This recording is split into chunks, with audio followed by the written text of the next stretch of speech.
भाजपचे नेते विजय चौधरींचा विरोधकांवरती हल्लाबोल. केंद्रीय यंत्रणा चुकीच्या असल्यास कोर्टात जा, घाबरू नका असं वक्तव्य.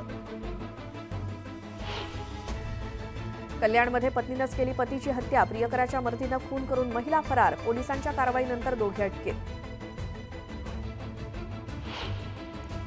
मुंबई पुणे महामार्गावरती आज दुपारी 12 ते 2 असा ब्लॉक. गंटरी बसवण्यासाठी विशेष ब्लॉक. वाहतूक बंद राहणार. बीड जिल्ह्यामध्ये बोगस पीक विमा भरल्याचा धक्कादायक प्रकार समोर. पीक विमा कंपन्यांकडून स्पॉट तपासणीला सुरुवात. त्यानंतर पीक विमा कंपन्यांनी स्पॉट तपासणी सुरू केली. दरम्यान बोगस पीक विमा लूट प्रकरणावरून फौजदारी गुन्हे दाखल करण्याची शेतकऱ्यांची मागणी.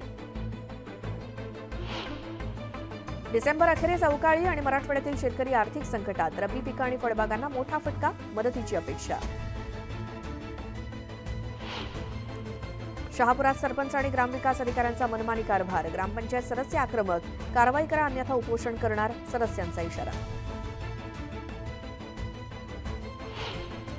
नवी मुंबईत विश्व मराठी संमेलनाची दिमाखात सांगता. पुढील संमेलन नागपुरात. 50 कोटींच्या निधीची तरतूद.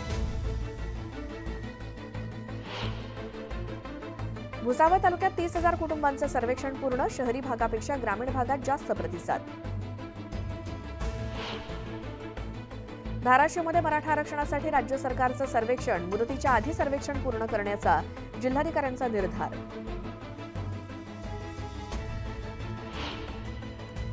गडचिरोलीतल्या रस्ते बांधकामावरून देवेंद्र फडणवीसांची आक्रमक भूमिका. प्रत्येक गावाला रस्त्याशी जोडण्याचे आदेश.